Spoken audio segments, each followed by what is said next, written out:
नेपाळ पेटलंय, रस्त्यावर उतरली आहे झेंझी तरुणाई।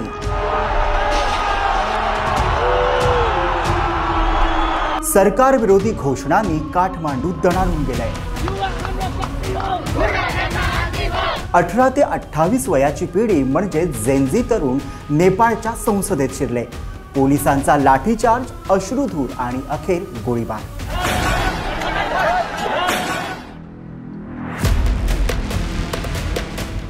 फक्त एका दिवसात 20 तरुणांचा मृत्यू, 500हून अधिक जखमी।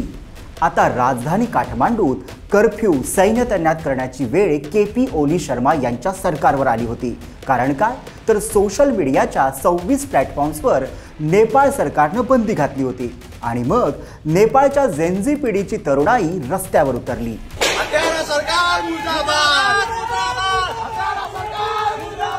लोकशाहीसाठीचा आवाज उठवणारी तरुणाई रक्ताने भिजली। हे चित्र आहे नेपाळची राजधानी काठमांडूतील। नेपाळ सरकार हादरलं। नेपाळच्या गृहमंत्र्यांनी आधी राजीनामा दिला, पण झेंझी तरुणाई पंतप्रधान केपी शर्मा ओलींच्या राजीनाम्याबाबत ठाम राहिली होती आणि अखेर केपी शर्मा ओली यांना राजीनामा द्यावा लागला। नेपाळचे राष्ट्रपती रामचंद्र पोंडेल यांच्या निवासस्थानी आंदोलनकर्ते तरुण शिरले। थोडक्यात काय, तर नेपाळ राजकीय अस्थिरतेच्या दिशेने जातोय का असा प्रश्न पडलाय। नमस्कार, मी विहंग ठाकूर। नेपाळमध्ये नेमकं काय घडलं? झेंझी जनरेशन का रस्त्यावर आली आणि ओलींचं राजकारण संपणार का? आपण याच आंदोलनाची सविस्तर कहाणी उलगडणार आहोत। नेपाळमधील या झेंझी आंदोलनाची ठिणगी का पडली, तर कारण आहे सोशल मीडिया बॅनमुळे। नेपाळच्या केपी ओली सरकारने फेसबुक, एक्स, व्हॉट्सॲपसह 26 प्लॅटफॉर्म्सवर बंदी घातली। तर कारण काय होतं? या कंपन्यांनी नेपाळमध्ये रजिस्ट्रेशन केलं नव्हतं, पण आंदोलनकर्त्यांचं म्हणणं वेगळं। ही बंदी म्हणजे अभिव्यक्ती स्वातंत्र्यावर हल्ला आहे। ओली सरकार भ्रष्टाचार झाकण्यासाठी आमचं तोंड बंद करतंय। झेंझी तरुणाईसाठी सोशल मीडिया हा फक्त ॲप नाही, तर आवाज बुलंद करण्याचं शस्त्र आहे। त्याच शस्त्रावर सरकारनं बंदी घातल्यावर तरुणाई रस्त्यावर उतरली। आता तुम्हाला प्रश्न पडला असेल, झेंझी आंदोलनाचा नेता सुदन गुरुंग कोण आहे? ते 36 वर्षाचे सामाजिक कार्यकर्ते आहेत आणि हामी नेपाळ या युवा नेतृत्वाच्या NGOचे अध्यक्ष म्हणून कार्य करतायत। या संघटनेनं झेंझी आंदोलनाला एक तडफदार दिशा दिली आहे। हामी नेपाळ ही 2015च्या भूकंपानंतर स्थापन झालेली संघटना असून ती आपलं कार्य सोशल मीडिया बंद होण्याच्या आधीपासूनच करत होती आणि याच हामी नेपाळच्या माध्यमातून या आंदोलनाचा मार्ग प्रशस्त झाला।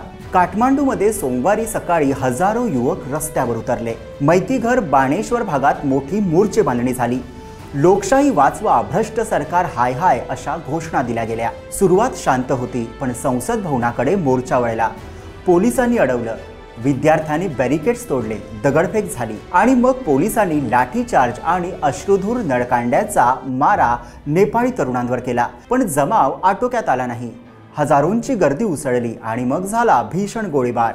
नेपाळी सशस्त्र दलांनी गोळ्यांचा वर्षाव केला। 19 ते 20 तरुणांचा जागीच मृत्यू झाला। 500 पेक्षा जास्त जखमी रुग्णालयात भरती झाले। काठमांडू, पोखरा, रूपनदेही, सुनसरी अशा जिल्ह्यांमध्ये कर्फ्यू लागू झाला। रस्त्यांवर सैन्य होतं आणि जनतेपुढे फक्त प्रश्न होते, लोकशाहीसाठी आवाज उठवणाऱ्यांवर गोळ्या का? ओली सरकार हादरलं। देशभरात संतापाची लाट पसरली। या रक्तरंजित सोमवारी लगेच कॅबिनेट बैठक झाली। गृहमंत्री रमेश लेखक यांनी थेट राजीनामा दिला होता। त्या पाठोपाठ कायदा मंत्र्यानेही राजीनामा दिला। पण आंदोलनकर्त्यांचा राग थांबला नाही। त्यांचं स्पष्ट म्हणणं होतं, जबाबदारी फक्त गृहमंत्र्यांची नाही, गोळीबाराचे आदेश पंतप्रधान ओलींच्या छत्राखाली दिले गेलेत, म्हणून ओलींनीच पद सोडलं पाहिजे। ओलींच्या खुर्चीवर थेट संकट आलं आणि मग ओलींनी राष्ट्राला संबोधन केलं। देशभर अस्थिरता वाढल्यानंतर पंतप्रधान ओली पुढे आले। त्यांचं म्हणणं, आंदोलन शांततामय होतं, पण काही अराजक घटकांनी गोंधळ घातला। सरकार सोशल मीडिया विरोधात नाही, नागरिकांचा मृत्यू हा दुर्दैवी आहे, त्याची चौकशी समिती जाहीर केली जाईल असं केपी ओली शर्मा यांनी म्हटलं। 15 दिवसात रिपोर्ट आणि जबाबदार असणाऱ्यांवर कारवाई करू असं आश्वासनही दिलं, पण यापुढे काहीही नाही। पण जनता ते मान्य करायला तयार नव्हती। प्रश्न अजून तोच, गोळ्या चालवायचा आदेश दिला कोणी? अखेर सरकारनं सरेंडर मोड घेतला। रात्री उशिरा संचार मंत्री गुरुंग यांनी घोषणा केली की सोशल मीडिया बंदी उठवली जाते। फेसबुक, एक्स, व्हॉट्सॲप पुन्हा सुरू झालं, पण आंदोलन थांबलं नाही, कारण लढाई आता फक्त इंटरनेटची राहिली नाही, तर ती झाली होती सत्ता बदलाची। नेपाळमधील तरुणांनी के.पी. शर्मा ओलींवर थेट अमेरिकन एजंट असल्याचा आरोप केला। त्यांच्या मते ओली सतत अमेरिकेच्या हितसंबंधाला पोषक असे निर्णय घेत होते। विशेषतः MCC प्रोजेक्टला दिलेली ओलींची ग्रीन सिग्नल तरुणाईच्या नजरेत खटकली। यामुळे नेपाळ चीनकडून दूर जाऊन अमेरिकेकडे झुकत असल्याचा आक्षेप घेतला गेला। तरुणांचं म्हणणं आहे की ओली देशाच्या सार्वभौमत्वाशी खेळ करतायत, अमेरिकेच्या दबावाखाली धोरण आखली जात असल्याचा संशय त्यांनी व्यक्त केला। नेपाळी हित बाजूला ठेवून वॉशिंग्टनची स्क्रिप्ट वाचण्याचं काम ओली करतायत असं त्यांचं मत आहे। या पार्श्वभूमीवर नेपाळमधील आंदोलन अधिक तीव्र झालं। तरुण रस्त्यावर उतरल्यानं पोलीस आणि आंदोलनकर्ते यांच्यात झटापट वाढली।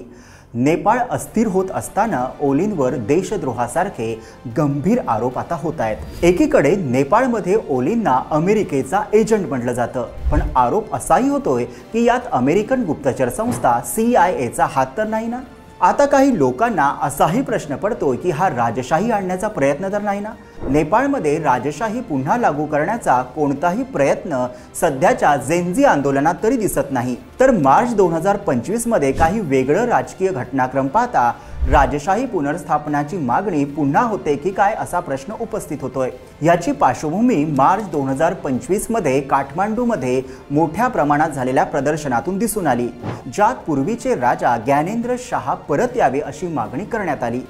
हजारो जनतेनं राजा परत या, देश वाचवा, राजसी राज्य परत आणा असं घोषवाक्य दिलं होतं।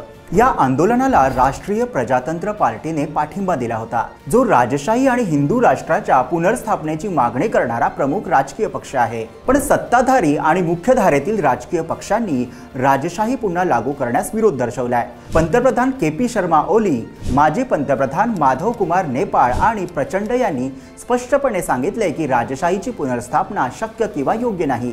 समाजातही मतविभाजन स्पष्ट दिसून येत आहे। काही जण राजशाहीला अस्थिर राजकीय परिस्थितीमध्ये एक स्थिर पर्याय मानतात, तर इतर हे कालबाह्य पद्धत मानतात।